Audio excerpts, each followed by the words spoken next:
Em nome do Pai, do Filho e do Espírito Santo. Amém.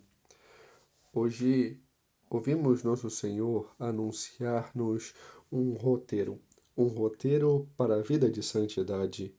E assim ele subiu no monte, apresentando-se como o novo Moisés, apresentando sobre aquele que apresenta a nova lei.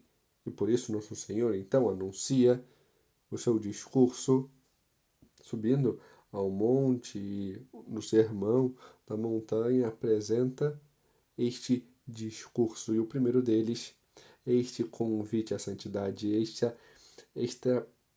este caminho, esse roteiro de como ser santo. E apresenta bem-aventurados. E quem são os bem-aventurados?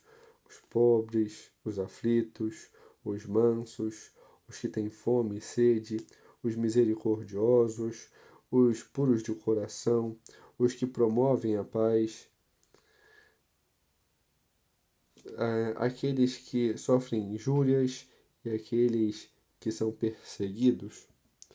Todos esses são bem-aventurados, todos esses, de algum modo, buscaram durante a sua vida se assemelhar de algum ou de mais modos ao Senhor. Aqueles que buscam dominar as suas paixões e se entregar a Cristo, conformando a sua vida a eles. Esses são os bem-aventurados.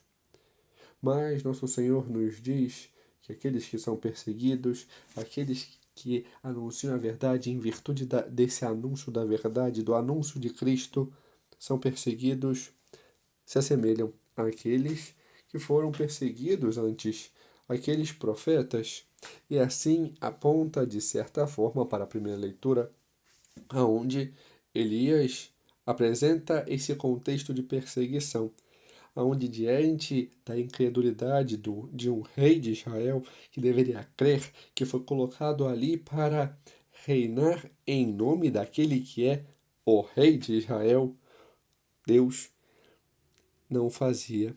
Era incrédulo. Para ele, Deus não existia.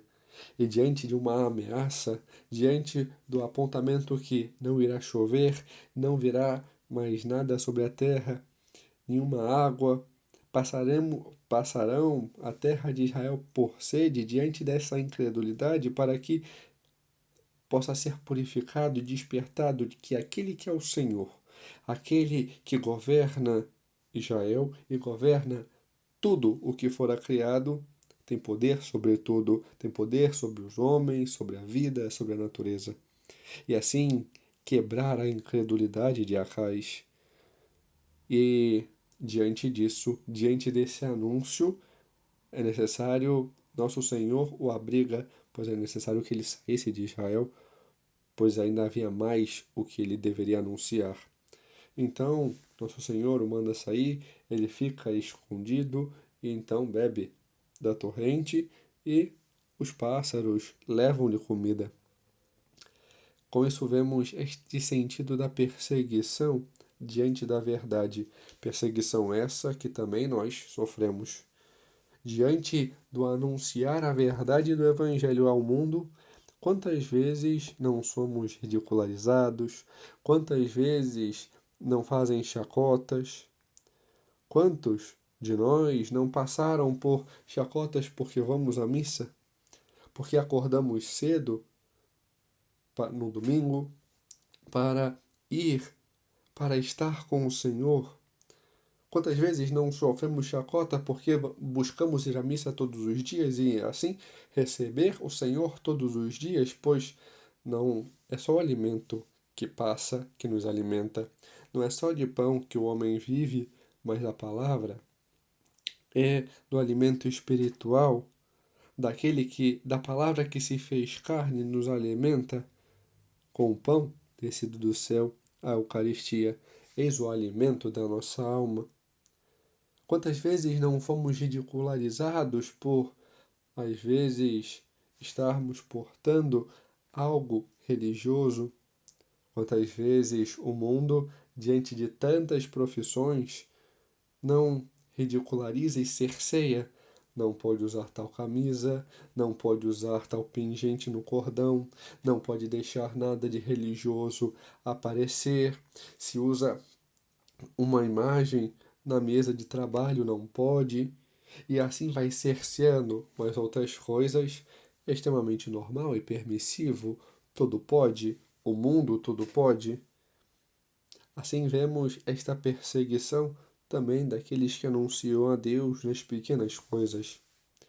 Mas, diante deste Evangelho, somos chamados a continuar, a permanecer no Senhor e a dar este testemunho com a nossa vida, com os nossos atos, a levar o Evangelho a todos. E assim como Elias foi protegido pelo Senhor, Deus também nos protege e guia, a fim de que, estando cada vez mais junto a Ele, possamos então, conformando a nossa vida a Ele, anunciar mais plena e perfeitamente aquele que é a verdade, anunciar a Cristo a todos. Que possamos assim o fazer como a Virgem Maria o fez, portá-lo, levá-lo àqueles que mais necessitam, segundo a vontade dele. Que a Virgem Santíssima interceda por nós e que nos ensine a conformar a nossa vida sempre mais a Deus, para fazer a vontade dele como e quando ele o quer. Glória ao Pai, ao Filho e ao Espírito Santo, como era no princípio, agora e sempre. Amém.